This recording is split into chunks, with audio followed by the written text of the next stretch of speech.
Buenas gente de YouTube, bienvenidos a un nuevo video para el canal.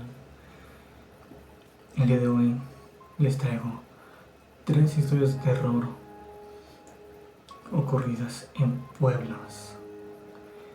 Vamos con la historia número 1.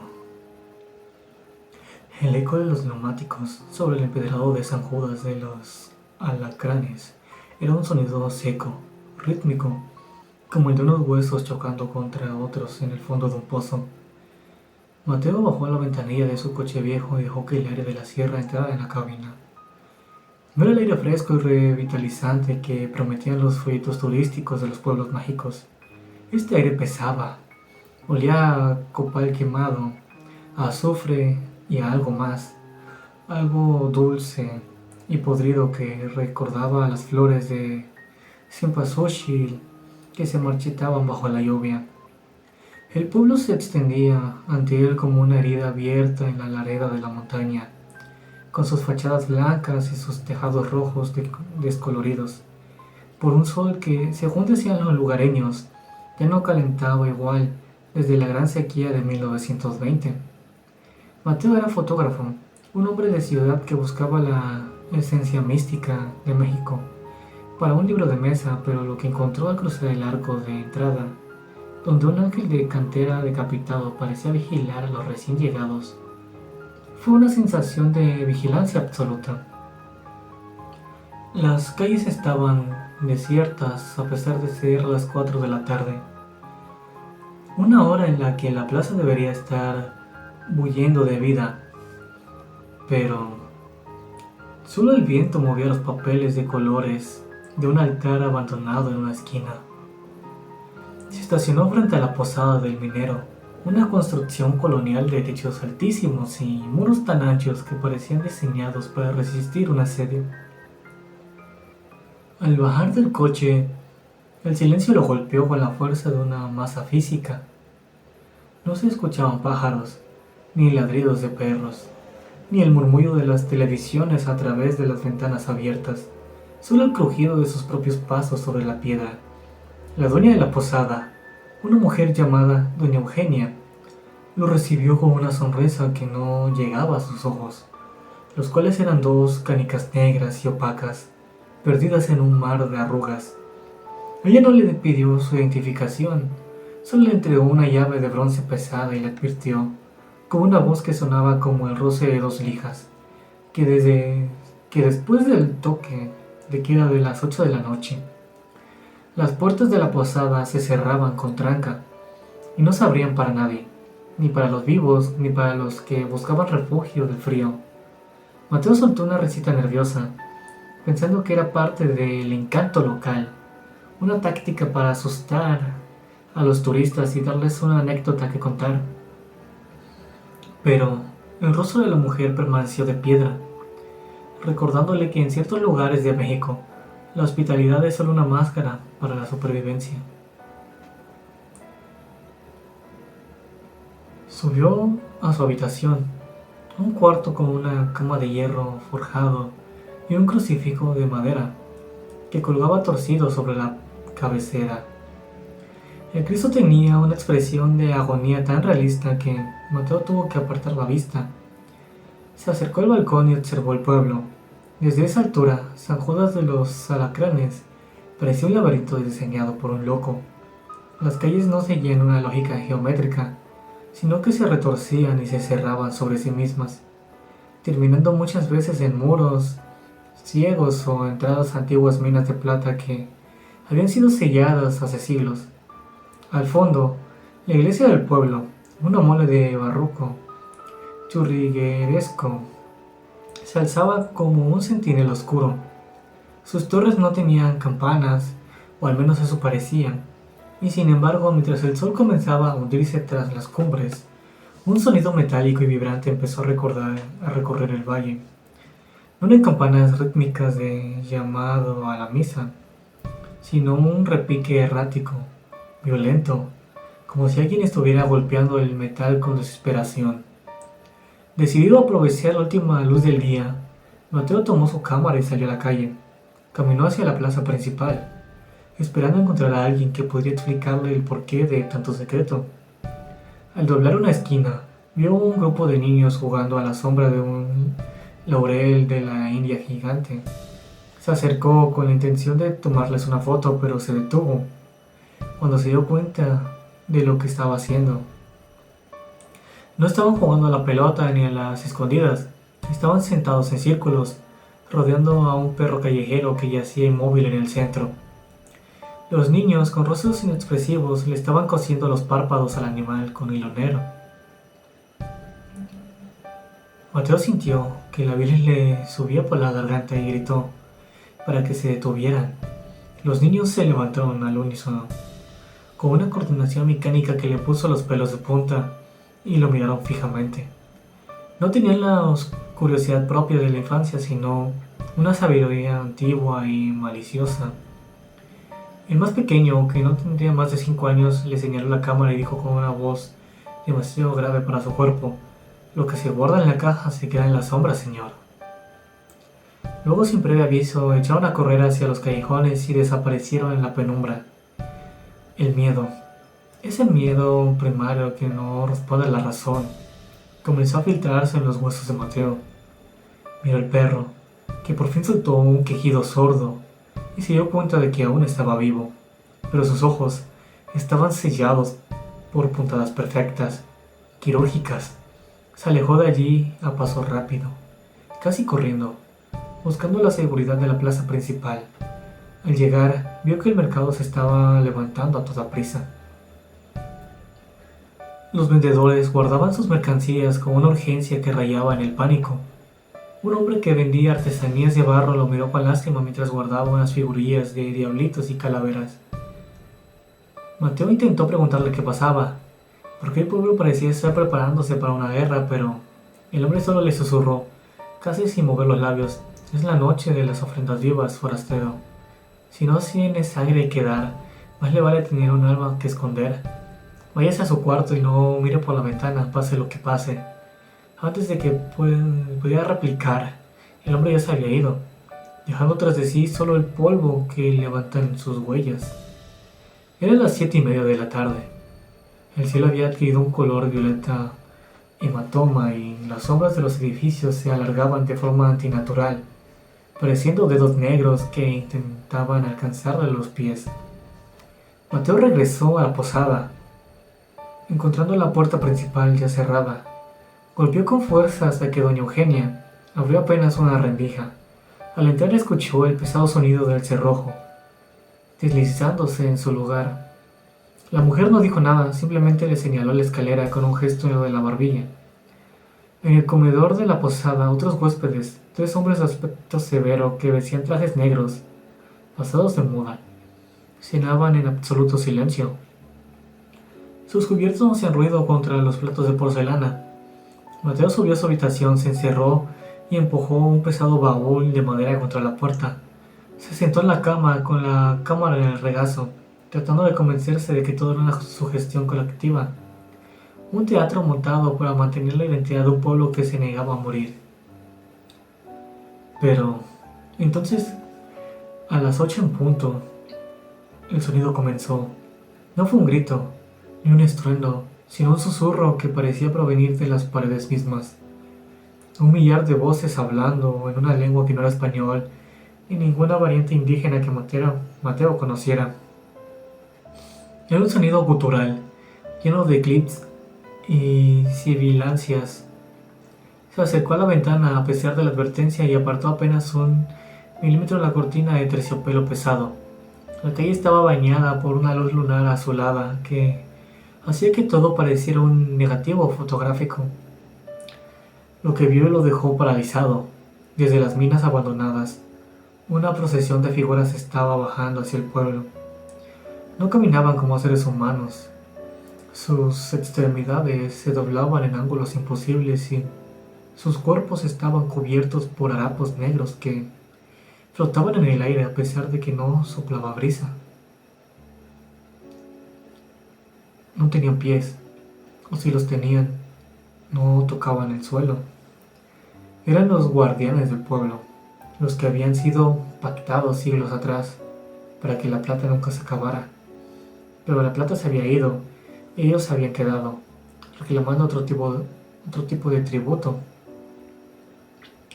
Mateo vio cómo la procesión se detenía frente a las casas. En cada puerta, los habitantes habían dejado una ofrenda, platos de comida, jarras de pulque y en algunos casos pequeños animales sacrificados. Pero las figuras no se detenían ante la comida, se detenían ante las ventanas, pegando sus rostros inexpresivos contra el vidrio, buscando algo más. De pronto, una de las figuras se detuvo frente a la posada. Era más alta que las demás y de su espalda brotaban lo que parecía ser costillas de obsidiana. Mateo retrocedió, pero ya era tarde. La cosa había sentido su presencia, el calor de una sangre que no pertenecía a la estirpe estancada de San Judas de los alacranes. Escuché un golpe seco en el vidrio, luego otro. El cristal no se rompió, pero empezó a llenarse de una escarcha negra que devoraba la luz de la lámpara de aceite sobre la mesa. El pánico se apoderó de él. Tomó su cámara y, en un acto de desesperación inconsciente, disparó el flash hacia la ventana. La luz blanca inundó la habitación por un segundo. Al ser del otro lado soltó un chillido que no fue oído por los oídos, sino sentido en la base del cerebro. Un dolor punzante que hizo que Mateo cayera de rodillas. Cuando recuperó la vista, la figura se había alejado unos metros, pero ahora el pueblo entero parecía haber despertado de su letargo. Las puertas de las casas se abrieron y los habitantes salieron, pero no para defenderse, sino para unirse a la procesión. Llevaban antorchas que ardían con una llama verde, y sus ojos brillaban en el mismo vacío que los niños del mercado. Doña Eugenia estaba al frente, sosteniendo un cuchillo de piedra que parecía absorber la poca luz que quedaba. El pueblo no era una víctima de los seres de las minas, eran sus cómplices, su ganado y sus pastores a la vez. Mateo comprendió entonces que San Judas de los Alacranes no era un pueblo mágico por su belleza, sino por su capacidad para distorsionar la realidad a través del sacrificio. El turismo místico que él buscaba era en realidad el cebo. Cada pocos años un extraño, alguien sin raíces, alguien que no sería extrañado de inmediato, debía ser entregado para que la tierra siguiera sosteniendo las casas y para que el tiempo no terminara de devorar lo que quedaba del orgullo minero. Escuchó pasos pesados subiendo las escaleras de la posada. No eran los pasos de una persona, sino el sonido de algo pesado, siendo arrastrado, acompañado por el tintineo de las llaves de Doña Eugenia. El baúl que había puesto junto a la puerta comenzó a vibrar. Mateo buscó una salida, pero la habitación solo tenía esa puerta y la ventana que daba al abismo de la procesión. Se lanzó hacia el balcón, prefiriendo la caída antes de que lo que fuera que estaba del otro lado de la puerta. Saltó hacia el tejado de la casa contigua, un salto desesperado que le desgarró los ligamentos del tobillo. Pero la adrenalina era un combustible demasiado potente para dejarlo detenerse. Corrió por los tejados, saltando de una cornisa a otra mientras las sombras lo perseguían por debajo, moviéndose a través de los callejones como el mercurio. Podía escuchar los gritos de los habitantes, llamándolo por su nombre a pesar de que nunca se los había dicho. Mateo, la tierra tiene sed, Mateo. Solo un poco de luz y nos dejarán en paz. Las voces se multiplicaban, saliendo de las alcantarillas, de los campanarios mudos, de las grietas de las paredes. Llegó al límite del pueblo, donde el arco del ángel decapitado marcaba la frontera entre lo sagrado y lo profano. Su coche estaba allí, pero las 4 llantas habían sido tajeadas con una precisión diabólica. No se detuvo. Siguió corriendo hacia el bosque de pinos que rodeaba la carretera de montaña, con el corazón martillando contra sus costillas como un pájaro atrapado en una jaula de huesos. Detrás de él, el pueblo comenzó a brillar con una luz intensa, una luminiscencia orgánica que emanaba de la iglesia. El suelo bajo sus pies empezó a temblar. No era un sismo ordinario. Era como si la montaña misma estuviera respirando o tratando de tragar algo. Mateo se sintió interno en la maleza, ignorando las ramas que le cortaban la cara y la ropa. Corrió hasta que sus pulmones ardieron y sus piernas cedieron. Se derrumbó en una pequeña cueva natural, ocultándose entre las rocas. mientras el sonido de la procesión se desvanecía en la distancia, sustituido por el silencio absoluto de la naturaleza que teme a lo que vive entre las sombras. Pasó la noche en un estado de vigilia febril, alucinando con ojos que se abrían en la corteza de los árboles y manos de piedra que intentaban sujetarlo por los tobillos. Cuando el primer rayo del sol real, el sol de Dios que calienta la piel, se filtró por las copas de los pinos, Mateo se atrevió a salir. Estaba a kilómetros del pueblo. Caminó coqueando por la carretera hasta que horas después un camión de carga lo recogió. El conductor, un hombre curtido por el sol con un rosario colgando del retrovisor, lo miró con horror. Mateo estaba cubierto de barro, sangre y hollín negro. No dijo una palabra durante todo el trayecto. Al llegar a la ciudad más cercana, lo primero que hizo fue ir a una tienda de revelado, impulsado por una curiosidad mórbida, que era más fuerte que su trauma.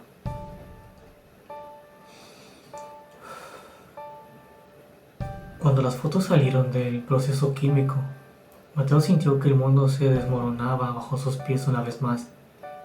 En las imágenes de la plaza, los niños no estaban jugando con un perro, estaban rodeando un bulto que tenía la forma exacta de un ser humano pequeño, pero cuya piel parecía estar hecha de escamas de plata. En la foto que tomó con flash en la habitación no aparecía ningún monstruo con costillas de obsidiana. Lo que aparecía en el reflejo del vidrio era el propio Mateo, pero su rostro estaba distorsionado. Sus ojos se habían convertido en dos pozos de oscuridad absoluta, y detrás de él, cientos de manos blancas salían de las sombras de la habitación para sujetarlo. Pero lo que más lo aterró no fue eso. Lo que más lo aterró fue la última foto, una que no recordaba haber tomado. Era una toma panorámica de San Judas de los Alacranes desde el aire, como si hubiera sido captada por un pájaro. En ella, el pueblo no formaba un laberinto al azar. Visto desde arriba, las calles, las casas y la iglesia formaban un sello perfecto. Un sigilo antiguo diseñado para contener algo que yacía debajo de la montaña. Y en el centro del sello, en la plaza principal, había una pequeña mancha roja. Él mismo corriendo, una hormiga intentando escapar de un destino que ya estaba escrito en las piedras. Mateo nunca publicó su libro. Vendió sus cámaras, quemó los negativos y se mudó a un departamento en el piso 20 de un edificio de cristal en el centro de la Ciudad de México, donde el concreto oculta la tierra y las luces eléctricas no dejan espacio para las sombras. Sin embargo, cada vez que llega el mes de noviembre y el olor a cempasúchil empieza a inundar las calles, Mateo no puede evitar mirar hacia el horizonte, hacia donde se alzan las montañas de la sierra, a veces en el silencio de la madrugada. Cuando el ruido del tráfico cesa por un instante, cree escuchar el repique errático de unas campanas y siente un pinchazo en los párpados, como si alguien, en un pueblo que no figura en los mapas modernos, estuviera terminando de coserlos con un hilo negro que nunca se rompe.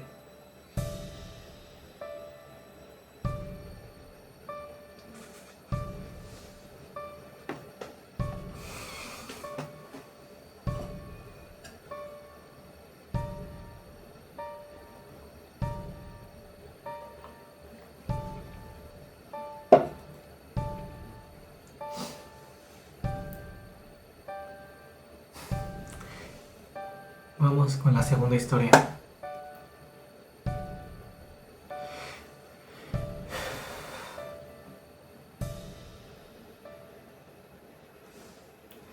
El camino hacia Tlalpujahua de las Ánimas no figura en ninguna aplicación de mapas satelitales. Era más bien un rumor de asfalto viejo y terracería que se retorcía entre los bosques de Oyamel en los límites de Michoacán. Julián, un coleccionista de antigüedades con más ambición que prudencia, conducía su camioneta mientras el sol se hundía como un doblón de oro tras las montañas, tiñendo el cielo de un rojo violáceo que parecía predecir un desastre. Había escuchado en una cantina de la capital sobre un pueblo mágico, olvidado por el gobierno, Un lugar donde los artesanos no trabajan con barro ni con madera, sino con una técnica ancestral que involucra vidrio soplado y ceniza de muerto. Se decía que las esferas que fabricaban en ese rincón del mundo no eran adornos navideños, sino recipientes para atrapar los últimos suspiros de los agonizantes, asegurando así que la prosperidad del pueblo no decayera. Al cruzar el arco de entrada, Julián sintió un cambio brusco en la presión atmosférica, un zumbido en los oídos que lo obligó a tragar saliva. El pueblo era visualmente perfecto, una joya colonial de cantera rosa y calles que parecían haber sido lavadas con sangre y leche. Sin embargo, no había un solo poste de luz eléctrica, ni cables que cruzaban el cielo. Todo estaba iluminado por faroles de aceite que proyectaban sombras alargadas y espasmódicas contra los muros. Se detuvo frente a lo que parecía ser la plaza principal, un espacio circular rodeado de sauces llorones, cuyas ramas rozaban el suelo como dedos desesperados. El silencio no era absoluto, se escuchaba un tintineo constante, sutil pero omnisciente, como si miles de pequeñas piezas de cristal chocaran entre sí movidas por un viento que no podía ser sentido por la piel. Julián se bajó del vehículo y el frío lo envolvió como una mortaja húmeda. A pesar de ser mediados de octubre, el aliento de Julián salía en densas nubes blancas. Caminó hacia la única puerta abierta que vio, un taller con un letrero de madera que rezaba: Artesanías el último aliento. Al entrar, el calor del horno lo golpeó, un calor seco que olía a resina quemada y algo metálico, como el sabor de la sangre de la lengua. Al fondo del taller, un hombre de espalda encorvada y manos callosas soplaba a través de una caña larga, inflando una burbuja de vidrio incandescente que parecía latir con luz propia. El artesano no se dio la vuelta, pero su voz, una vibración profunda, parecía salir de las paredes mismas. Saludó al visitante con una familiaridad inquietante, llamándolo por su segundo nombre, un nombre que Julián solo usaba en documentos oficiales. El artesano, que se presentó como Don Abundio, le mostró las estanterías. Julián nunca había visto nada igual. Las esferas no eran redondas de manera uniforme, tenían protuberancias que recordaban a rostros humanos en pleno grito. Y dentro del vidrio translúcido algo se movía. No era líquido, ni gas, sino una especie de humo iridiscente que giraba con una furia silenciosa. Don Abundio le explicó que cada esfera contenía un recuerdo vital, una esencia traída de los habitantes del pueblo antes de morir, lo que permitía que la belleza permaneciera intacta mientras el resto del mundo se marchitaba. Julián, cegado por la codicia, pensó en cuánto pagaría un museo europeo por semejante arte conceptual, sin detenerse a considerar la logística moral de la producción. Don Abundio le ofreció quedarse en la parte superior del taller, una habitación pequeña con una ventana que daba directamente al cementerio del pueblo. Julián aceptó, ansioso por cerrar un trato de compra la mañana siguiente. Sin embargo, al llegar la medianoche, el tintineo de las esferas se volvió insoportable. No era un sonido musical, sino una cacofonía de voces distorsionadas que pedían aire, que pedían olvido. Julián se asomó por la ventana y vio que el cementerio estaba lleno de gente. No eran fantasmas etéreos, sino los habitantes del pueblo. Todos vestidos de gala, portando largas varas con esferas de vidrio en la punta. Caminaban en círculos alrededor de una tumba abierta a la que emanaba un fulgor azulado. Dominado por una curiosidad suicida, Julián bajó las escaleras en silencio y salió a la calle. El aire exterior ya no estaba frío, estaba gélido. Un frío que parecía quemar la piel. Se escondió tras un muro de piedra y observó el ritual. Los habitantes no rezaban, ellos exhalaban. Cada uno se acercaba a la toma y soltaba un suspiro largo frente a una esfera vacía que Don Abundio sostenía con tenazas de hierro. Al contacto con el aliento, el vidrio se tornaba de un color carmesí vibrante. Julián comprendió entonces el horror. El pueblo no era mágico por su arquitectura o su historia, sino porque era un parásito del tiempo. Los habitantes no morían porque transferían su vejez y su dolor a las esferas. Pero para que el ciclo funcionara necesitaban un ánima nueva, una batería biológica que no estuviera contaminada por la repetición del ritual. En ese momento una mano fría y dura, como el mármol, se posó sobre su hombro. Era Don Abundio. Sus ojos, que antes parecían cansados, ahora brillaban con la misma luz iridiscente que las esferas del taller. El artesano le explicó que no aceptaban visitantes, solo donantes. El coleccionista intentó correr, pero sus pies se sentían pesados, como si sus botas se hubieran fusionado con el empedrado. Miró hacia abajo y vio con horror. Su sombra estaba pegada del suelo, siendo succionada por las grietas entre las piedras. El pueblo estaba reclamando su esencia para alimentar los faroles, para mantener las fachadas pintadas, para que las flores nunca se marchitaran bajo el sol de la sierra. Julián fue llevado a la fuerza hacia el centro del cementerio. Nadie hablaba, nadie gritaba. El silencio era la herramienta de tortura más efectiva del pueblo. Don Abundio tomó una caña de soplado especialmente larga, una que terminaba en una boquilla de oro. Se la puso Julián en la boca y le ordenó que soplara. Julián se resistió, apretando los labios, pero el artesano simplemente le presionó a un punto en la garganta que lo obligó a tomar una bocanada de aire y luego expulsarla con violencia. Con cada exhalación, Julián sentía que sus recuerdos se vaciaban: el nombre de su madre, el color de su primer coche, el sabor del café por la mañana. Todo se iba a convertir en una masa de vidrio rojo que crecía al final de la caña. Vio cómo su propio cuerpo empezaba a volverse translúcido, como si estuviera perdiendo densidad atómica. Los habitantes del pueblo lo miraban con una gratitud hambrienta. Para ellos, Julián no era un hombre, sino 10 años más de juventud, 5 años más de cosechas abundantes, un siglo más de fachadas relucientes. Cuando la esfera estuvo terminada, Don Abundio la selló con un soplete de llama azul y la elevó hacia la luna.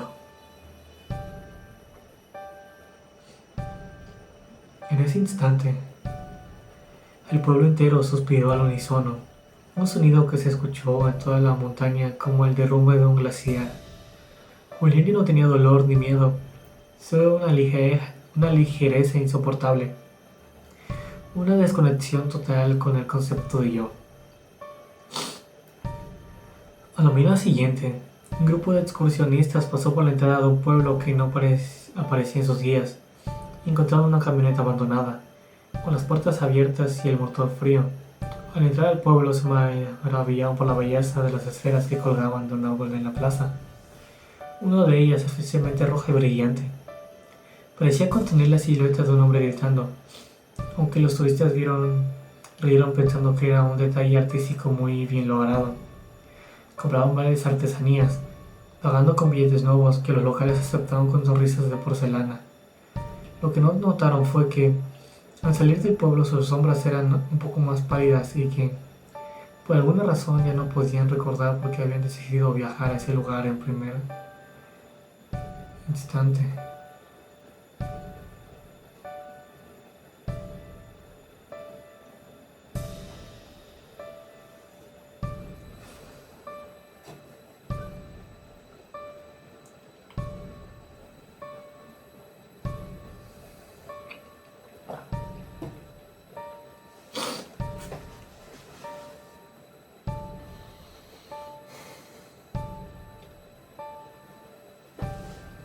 Vamos con la tercera historia. Wow.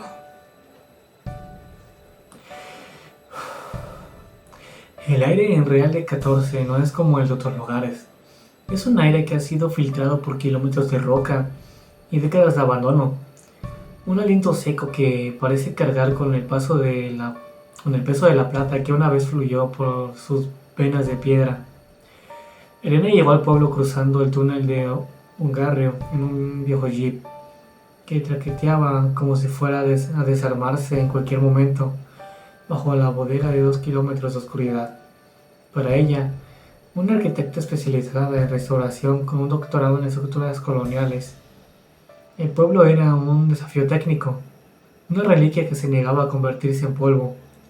Pero mientras la luz al final del túnel se abría para revelar el paisaje lunar y desértico de la Sierra Potosina, sintió que no estaba entrando en un pueblo, sino en la boca de un animal inmenso y dormido que acababa de notar su presencia. Se instaló en una casona de techos colapsados a medias que pertenecía a la antigua administración de la mina Santa Ana, el cual, designado como mágico por su belleza espectral, tenía una regla no escrita que los lugareños seguían con una disciplina religiosa. Nadie debía caminar cerca de los tiros de mina después de que la sombra de la montaña cubriera la plaza principal. Elena, con su mente pragmática y su educación científica, escuchaba estas advertencias de labios de Don Trino, el cuidador de la casa, con una sonrisa de cortesía profesional. Ella creía que en la fatiga de los materiales, en la erosión eólica y en la inestabilidad de los suelos, no en los vampiros de plata o en las voces de los enterrados, de las que hablaba el anciano mientras tachonaba las puertas con clavos de hierro bendecido. Durante su primera semana, Elena se dedicó a mapear las grietas de la parroquia de la Purísima Concepción. Notó algo extraño, que no figuraba en los planos originales del siglo XVIII. Los cimientos de la iglesia parecían estar creciendo hacia abajo de forma asimétrica, como si buscaran algo en las profundidades.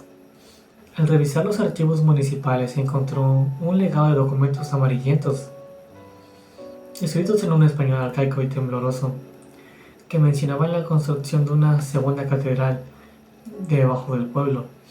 No era una cripta ni un sótano, sino una estructura espejo, tallada directamente en la roca de la montaña para apaciguar a los dioses que los mineros habían despertado al picar las vetas más profundas. Según el documento, la plata no era un mineral, sino la sangre blanca de una entidad que habitaba en el núcleo de la sierra, y cada gramo extraído debía ser devuelto en forma de fe o de carne. La obsesión empezó cuando Elena descubrió una trampilla oculta tras el altar. No estaba cerrada con llave, sino con un mecanismo de contrapeso que solo cedía si se aplicaba presión en puntos específicos que formaban la constelación de Orión. Al bajar, no encontró la humedad típica de las cuevas, sino un calor seco, casi febril. Las paredes del túnel no eran de ladrillo, sino de un material translúcido que brillaba con una luminiscencia orgánica, cuando la luz de su linterna lo rozaba. Era plata pura, pero no en bruto. Estaba organizado en patrones fractales, formando arcos ojivales y columnas que imitaban el estilo gótico de la superficie, con una perfección aterradora. Mientras descendía, el sonido del viento en la superficie fue reemplazado por un latido rítmico, un boom sordo que hacía vibrar el diafragma de Elena. A medida que se internaba en la ciudad de espejo, la arquitectura se volvía más agresiva. Los ángulos eran demasiado agudos para ser humanos y los espacios parecían diseñados para cuerpos que no poseían articulaciones comunes. Encontró una sala vasta, una réplica exacta de la plaza de Real de 14, pero donde debería de estar la fuente. Había un pozo de profundidad infinita, del que emanaba un olor a ozono y a flores muertas. En las paredes de esta plaza subterránea, Elena vio rostros. No eran relieves tallados, sino personas reales, o lo que quedaba de ellas, atrapadas detrás de una fina capa de cristal de plata. Sus expresiones no eran de agonía, sino de una estupefacción eterna, como si hubieran visto una verdad tan grande que sus mentes se hubieran evaporado antes de que sus cuerpos pudieran morir. El pánico finalmente rompió su coraza de escepticismo cuando reconoció a uno de los rostros. Era Don Trino, pero un Don Trino mucho más joven, con la ropa que se usaba en los años 50. Recordó que el anciano le había dicho que su padre se había perdido en la sierra cuando él era niño. El hombre en la pared tenía la mano extendida, tocando el cristal desde adentro, y en su dedo anular brillaba un anillo de cobre que Elena había visto en la mano del Don Trino actual esa misma mañana. Comprendió que el pueblo de arriba era solo una fachada, una granja de piel y huesos para mantener la estructura de abajo. Real de 14 era un lugar donde gente vivía, era un lugar donde la gente se filtraba hacia abajo, gota a gota, año tras año. Intentó regresar, pero el túnel por el que había bajado ya no estaba. En su lugar la arquitectura había mutado, cerrando los pasajes con un crecimiento rápido de espinas de plata.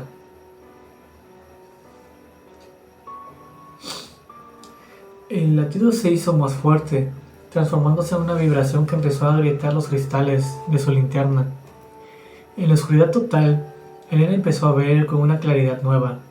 No necesitaba luz porque la plata en sus propios huesos, el calcio de sus dientes y el hierro de su sangre empezaron a reaccionar a la llamada de la montaña.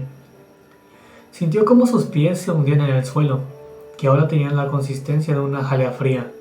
La montaña no quería matarla, quería restaurarla, integrarla en la gran catedral de los olvidados. En la superficie el pueblo de Real de 14 seguía bajo la luz de la luna, hermoso y silencioso. Los turistas seguían tomándose fotos en las ruinas, comentando lo mágico que era el ambiente y cómo se sentía una energía especial en el aire. No sabían que bajo sus pies una arquitecta estaba siendo rediseñada, sus tendones convirtiéndose en cables de plata y sus recuerdos en frescos de luz fría en una pared que nadie vería jamás. Don Trino, en su casona, clavó el último clavo de hierro en la puerta de la habitación vecina de Elena y suspiró con una mezcla de tristeza y alivio. Sabía que la deuda del pueblo se había pagado por otro ciclo, y que la montaña, satisfecha por ahora, permitiría que el sol volviera a salir sobre el desierto. Elena intentó gritar, pero su voz ya no producía sonido, sino una frecuencia armónica que hizo que las columnas de la ciudad de espejo vibraran en un tono de do mayor. Sus ojos, ahora convertidos en dos esferas de cuarzo, captaron la última imagen de la libertad. Una pequeña araña que había caído desde el techo de roca, atrapada también en el proceso de cristalización. Antes de perder la conciencia de sí misma, Elena pensó en su doctorado, en sus planos y en sus leyes de física, y se dio cuenta de que la única ley verdadera de los pueblos mágicos es que la magia siempre es un préstamo con interés. Cuando el proceso terminó, ella ya no era Elena, era el pilar número 3412 de la nueva lateral derecha de la catedral profunda, un monumento perfecto al silencio y al hambre de la tierra.